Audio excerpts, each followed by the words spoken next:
大家好，欢迎收看小家庭种菜。今天跟大家分享一下我是如何自己配置育苗土的。在种植的环节当中，育苗是很重要的一部分。一般情况下，种子出苗成功，意味着种植已经成功了一半。因此育苗种子的土壤是很关键的组成部分哦。我通常会使用3种介质混合，一种是土壤，土壤中具有许多微量元素、微生物和养分，它是生活当中最容易得到的一种东西。第二种是蚯蚓粪，或者是其他的粉末粪肥，牛粪羊粪等等。有机肥主要是为植物提供营养，但是在育苗土中的有机肥占比可以少一点，基本上只要1/4即可。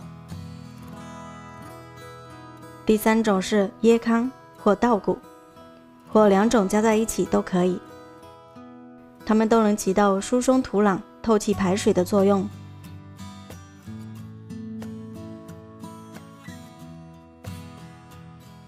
育苗土的土质要比营养土更为松散，营养土的营养成分相对要高一点，而育苗土的营养成分则要低一些。粪肥颗粒太大的话，其实可以用筛子筛一下，取细腻的来用。土也是一样，过滤掉比较粗的沙粒。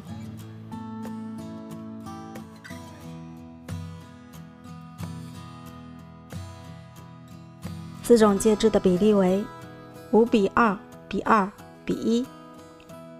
如果是3种介质的话，则为6:4:1。粪肥占比例最少，椰糠占比为最多，土适中即可。育苗土当中最为重要的是疏松透气，第2是养分，所以大家可以根据这个标准来配比需要的育苗土，这样配置出来的土呢，非常疏松，也有营养，但营养又不会太过剩，再也不用担心烧苗的问题了。配置育苗土要注意的是，不要加速效肥，最好一点都不要加进去。速效肥最容易烧根，它是导致小苗长不好的原因。而其实购买的许多营养土呢，中间也是含有速效肥的，所以我们育苗呢，最好是不要用营养土。如果育苗的话，我们最好是选择自己配置土壤。前面几天催芽了一些瓜出芽了，今天刚好就用这些配置好的土来育苗。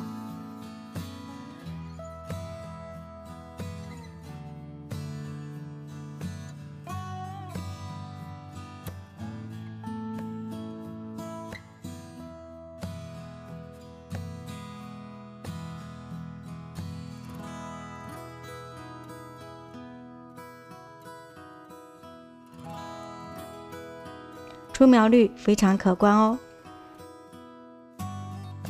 每一盆都有出苗。